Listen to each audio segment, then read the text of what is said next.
Okay, so this is homework 2, part B for separations. What we're doing today is we're taking our JAX functions and we're going to facilitate the calculation of our NRTL activity coefficients for multi-component mixtures in two ways. So the first thing we're going to do is take our JAX automatic differentiation of the excess Gibbs energy expression of the NRTL model. And we're going to take our direct calculation from the NRTL activity coefficient model, and we're going to explain the use of JAX, ENSUM, and broadcasting semantics. And then we're going to calculate those activity coefficients for a 30 by 30 by 40 molar mixture of isopropanol, water, and toluene at 300 K or Kelvin.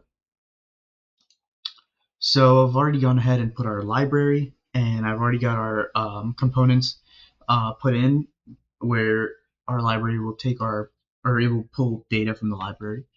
So first we're going to define our NRTL function, specifically our JEX, which is our excess Gibbs energy in terms of X and temperature. So first we're going to find our parameters, which is starting with tau, and we're going to use our NRTL underscore A. So A is like the component, I think, something along that line. And P dot NRTL underscore B divided by T plus our P dot NRTL underscore C times our JMP dot log of T and then dot NRTL D times T. And sorry, this is not the components, it's the parameters that we're using, so these will be assigned like a specific value. It's not parameters or components. And then we'll have our G, which is I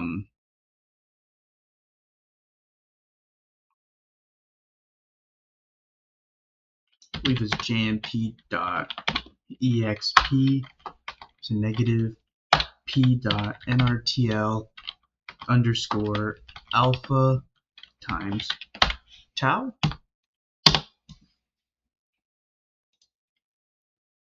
So now we're gonna go ahead and define our tau times Gibbs energy, and G, I forgot to mention, is our Gibbs energy. So we'll have tau times Gibbs. Then we also want to know what our tau times our excess Gibbs energy is.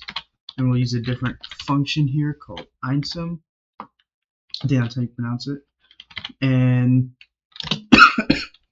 use JI as its, and that's basically as it's approaching, J is approaching to I. And then we'll have our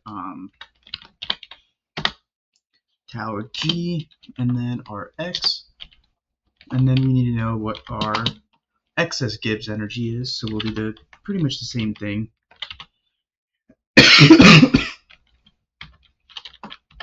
Except in terms of Ki, where K is approaching I, we'll have G and X. And then we're going to return with JNP.sum of X times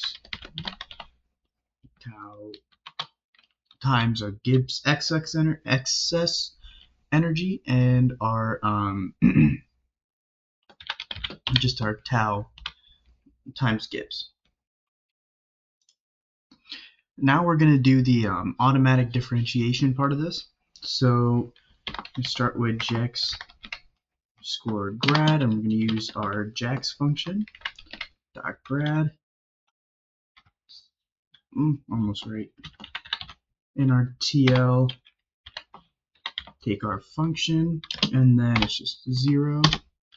And then we'll define our array, which is the ratios that we were given before, which, oh, looks like Gemini got it correct. So it is 30 by 30 by 40, and then our temperature, which is 300 Kelvin, and we're gonna return this by our JNP dot I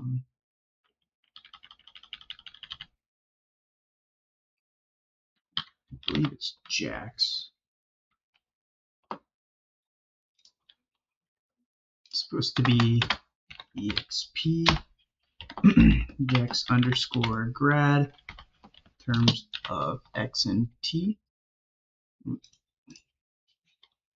And one adjustment I made to this, this was initially tau G. It's supposed to be just the excess Gibbs energy. So utilizing our NRTL excess Gibbs function for our first method, we are able to find our activity coefficients, and this is from our expression of the NRTL model.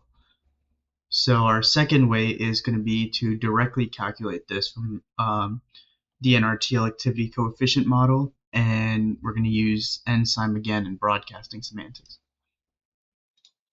Now we're going to start our second method. So we're just going to do pretty much the same thing, just slightly different. Just going to have our NRTL function, and we're just going to go ahead and pretty much copy all of this, paste it, and then what we're going to change is we're going to change some of our variables. And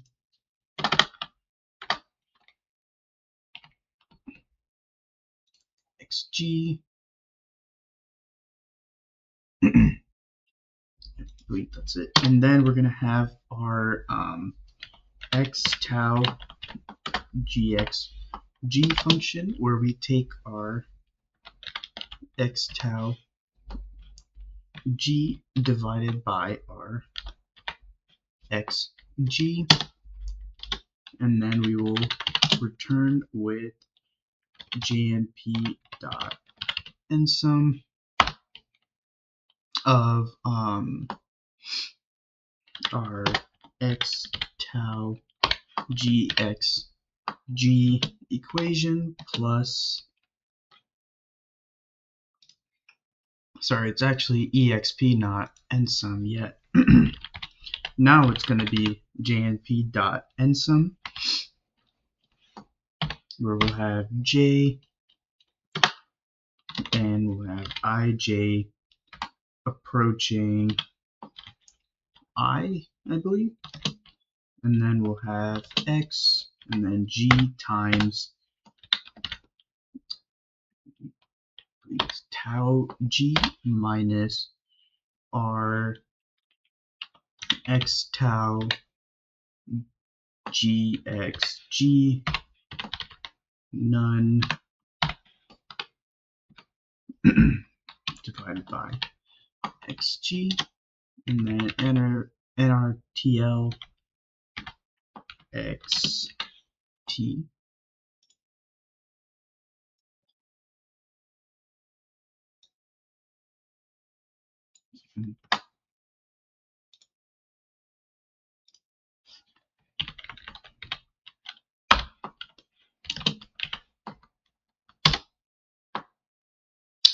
That is not correct.